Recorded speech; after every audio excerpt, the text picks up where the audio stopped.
E aí, pessoal, tudo bem com vocês? Sejam bem-vindos a mais uma aula de História, em que a gente vai continuar o nosso papo sobre o período do entreguerras. Nas últimas aulas a gente tem conversado sobre esse período que vai do final da Primeira Guerra Mundial até o começo da Segunda Guerra Mundial. Nós já conversamos um pouco nas últimas aulas sobre os Estados Unidos nas décadas de 1920 e 1930. Vocês lembram disso? A gente conversou sobre os Estados Unidos e sobre a crise de 1929, uma crise que abalou o mundo inteiro, né, e que deu início à Grande Depressão, que foi superada pelo New Deal, né, um plano econômico proposto, né, pelo presidente Roosevelt lá dos Estados Unidos. Depois disso, a gente conversou um pouco sobre a Itália. A gente conversou sobre como que, dentro da Itália, surgiram os grupos fascistas, né? O grupo fascista liderado pelo Mussolini. A gente conversou sobre tudo isso nas nossas últimas aulas, né? Agora, para a aula de hoje, o que a gente vai fazer? A gente vai continuar o nosso papo sobre esse período entre guerras e vamos olhar agora para a Alemanha, né? A gente vai olhar para como que dentro da Alemanha surgiram as condições para o crescimento do nazismo. Então, no movimento que já é comum nas nossas aulas, antes da gente mergulhar nesse tema central da aula, né, que no caso de hoje é o surgimento e o crescimento do nazismo na Alemanha, vamos dar um passo para trás e entender como é que eram as condições da Alemanha antes, né, da formação do nazismo.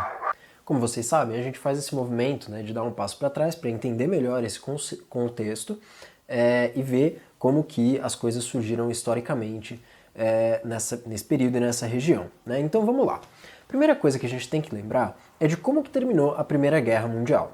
A Primeira Guerra Mundial terminou com a Alemanha derrotada.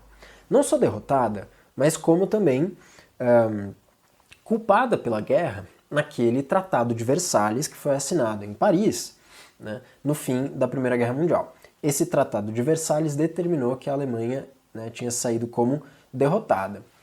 Quando esse Império Alemão da Primeira Guerra sai derrotado, o Império em si também deixa de existir. A Alemanha vai deixar de ser um império e no seu lugar vai ser fundada uma república. Essa república foi fundada na cidade de Weimar e por isso que a gente chama essa república de a República de Weimar.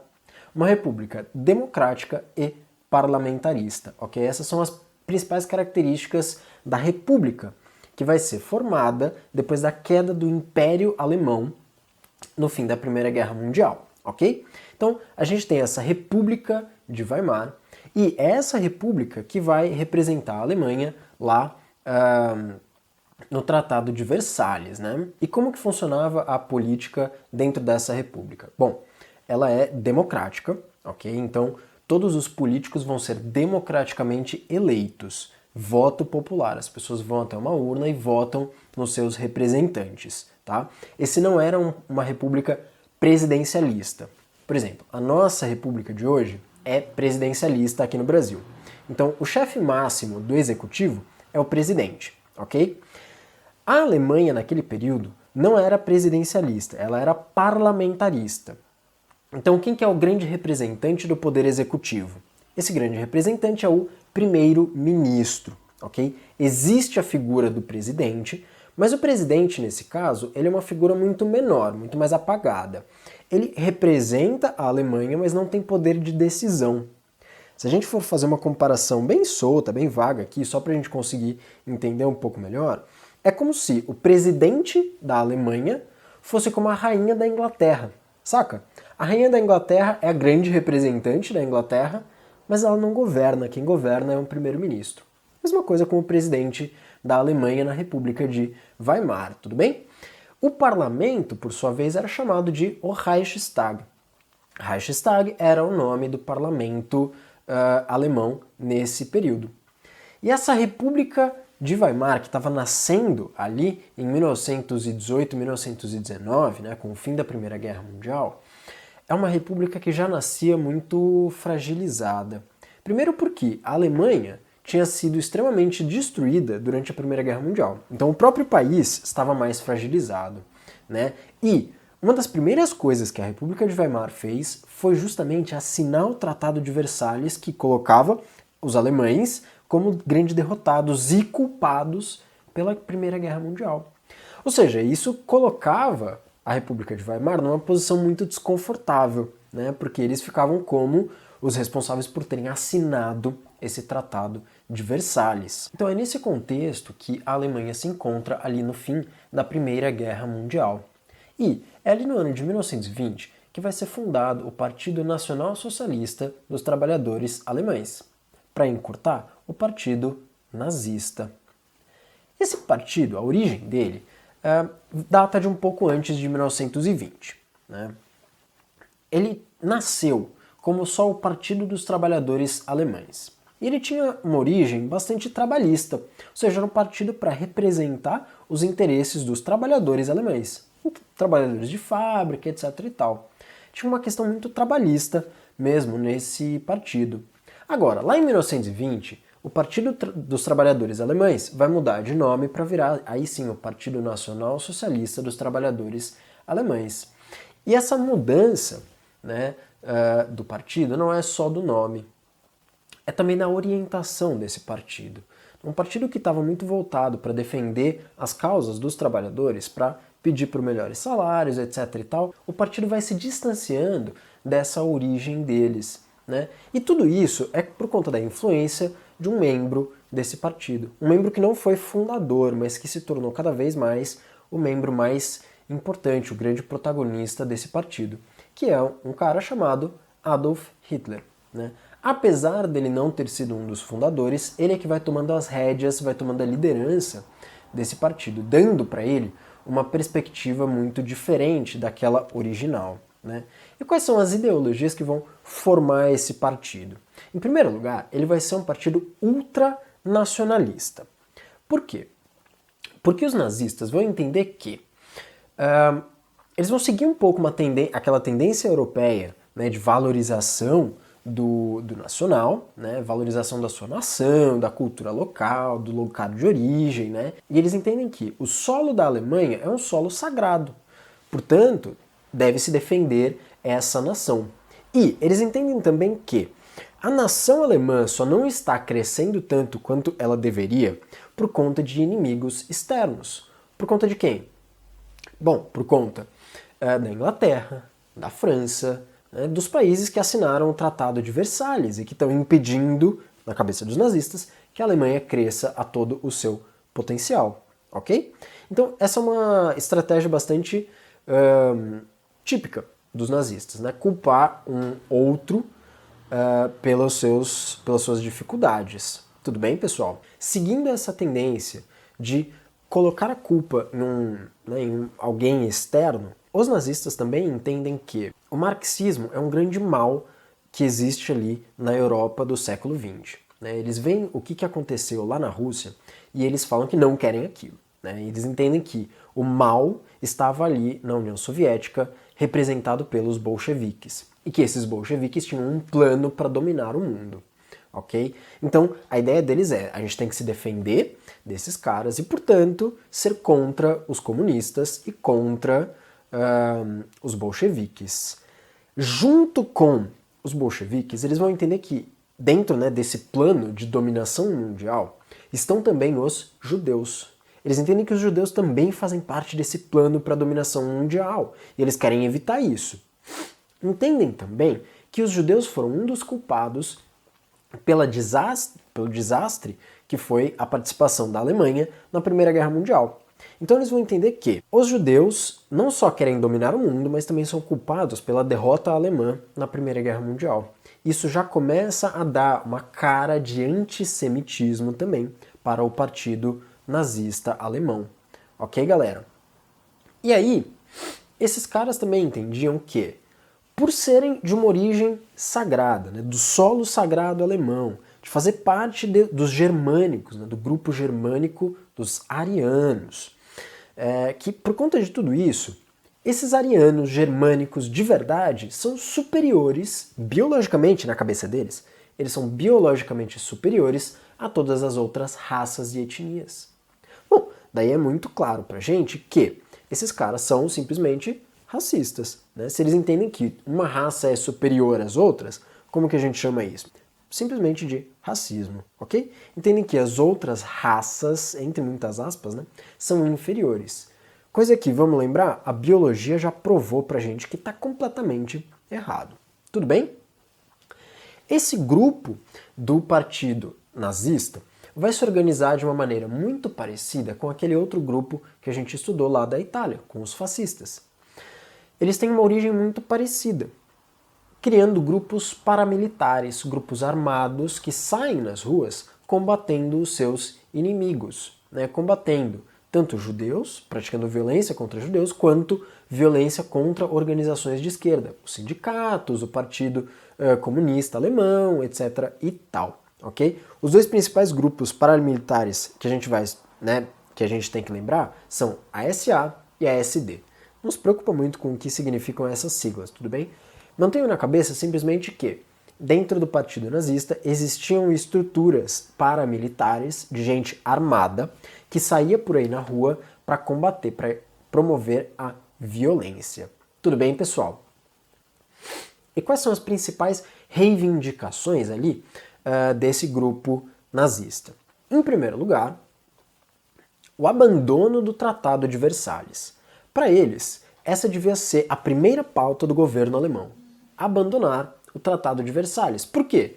Porque o pagamento das dívidas do Tratado de Versalhes, né, a limitação à criação do exército, a série de limitações impostas, a perda das colônias, né, todas essas limitações impostas pelo Tratado de Versalhes impediam o crescimento alemão. Então, saindo do Tratado de Versalhes, isso permitiria uma expansão muito maior da economia alemã. Em segundo lugar, os nazistas defendiam a expansão territorial.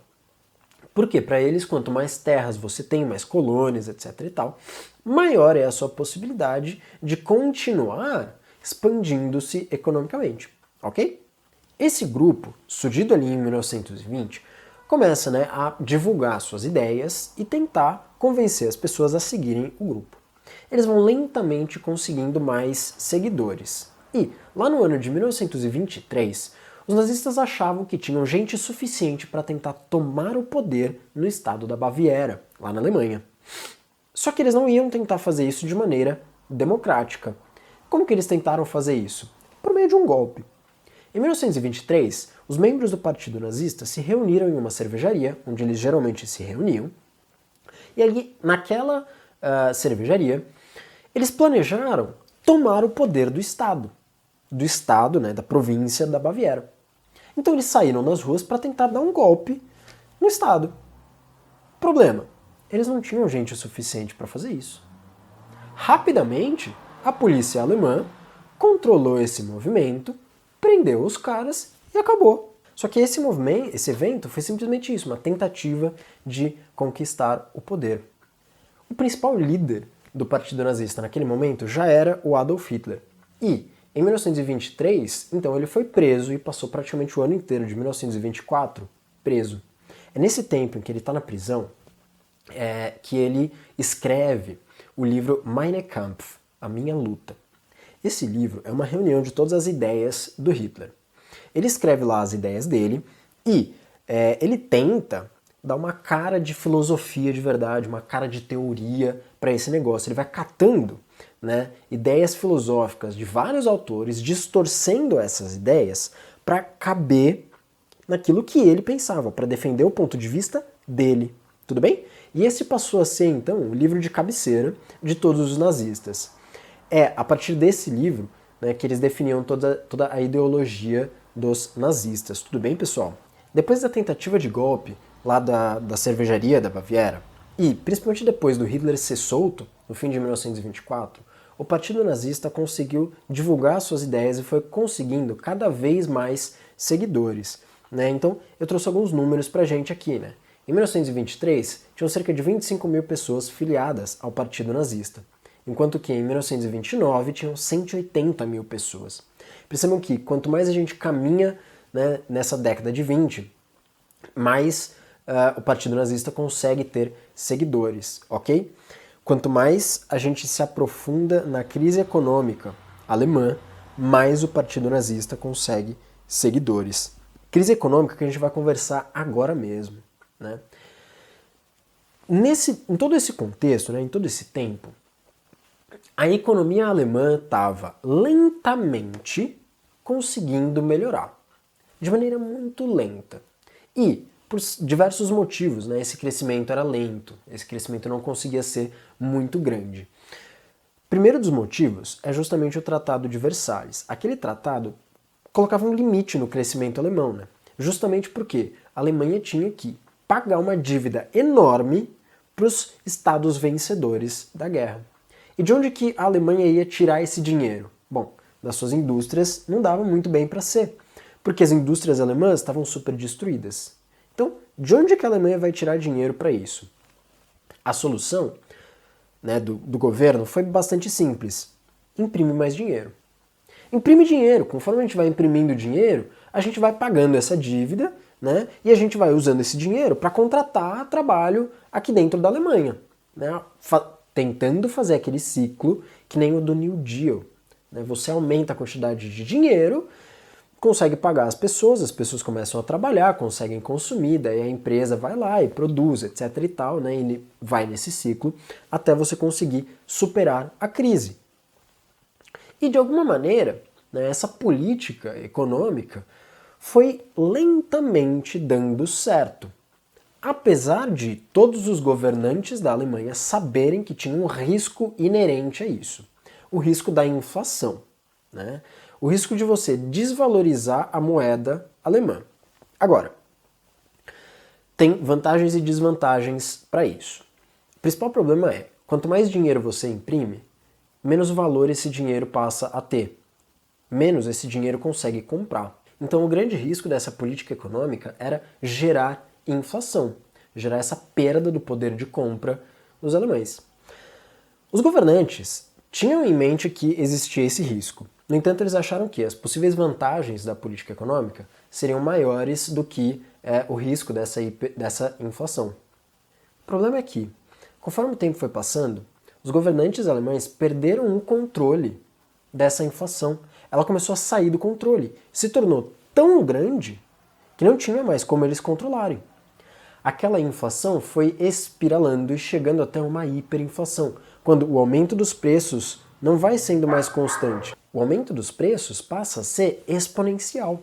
Dá uma olhada aqui, eu coloquei algumas tabelas pra gente. Essa primeira tabela mostra pra gente o preço do pão em marcos, né, a moeda alemã, entre 1918 e 1923. Em novembro de 1918, um pão custava um marco.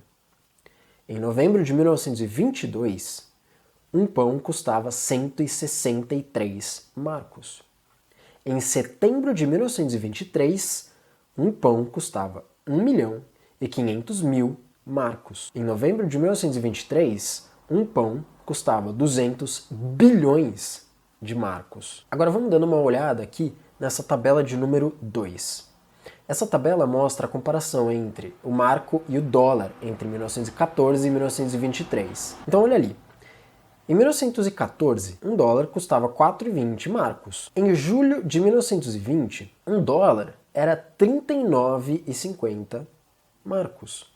Em 1921, um dólar estava em 76,70 marcos. Em 1922, 493 marcos. Em janeiro de 1923, um dólar equivalia a 17.970 marcos. Em julho, 352.412 marcos. Em agosto, 4.620.455 Em setembro, 98.860.000 marcos. Em outubro de 1923, 25.260.208 marcos.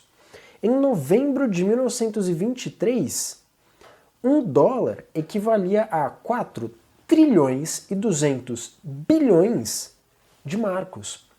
Galera, percebam que hoje, aqui no Brasil, a gente está reclamando, né, que o dólar chegou a R$5. Imagina se o dólar chegasse a 4 bilhões de reais. Isso é uma situação catastrófica para a economia alemã. A economia alemã chegou no seu ponto mais baixo, atingiu lá o fundo do poço. Tem algumas fotos que estão sendo projetadas aqui para vocês, né, de crianças brincando com dinheiro alemão, porque o dinheiro alemão passou a valer nada. Tinha gente que preferia queimar dinheiro ao invés de comprar lenha, porque era mais barato queimar dinheiro, pilhas e pilhas de dinheiro, do que comprar lenha. O dinheiro alemão passou a não valer nada. E se o dinheiro alemão não vale nada, como é que as pessoas vão comprar coisas? Se as pessoas não compram coisas, não tem por que empresas produzirem coisas. E aí, galera, a gente começa a entrar de novo naquele ciclo depreciativo da economia. E aí, nesse momento de uma grande crise econômica, os extremos crescem. Né? Lembra daquela frase que eu falei na última aula, da era dos extremos. Numa situação em que a economia não está dando certo, a esquerda vai dizer o quê? Que isso é culpa do sistema capitalista. A culpa para essa crise é do sistema capitalista, portanto seria necessário fazer uma revolução. Enquanto que a extrema-direita vai dizer que a culpa são de outras coisas. E é nisso que a gente vê. Fala aí, galera, tudo bem com vocês? Desculpa interromper o vídeo por aqui, mas enquanto eu estava editando ele, eu percebi que ele ia ficar lá com seus 40 minutos de duração. E aí eu achei que ia ser tempo demais. Então eu vou fazer o seguinte, a gente vai parar essa aula por aqui, na marca dos 20 minutos, e na nossa próxima aula a gente continua esse papo sobre o nazismo lá na Alemanha. Então, por hoje a gente fica por aqui, isso é tudo. Bom descanso para vocês, não esqueçam de marcar essa aula como concluída, tá? E eu vejo vocês na próxima aula. Tchau, gente, até mais!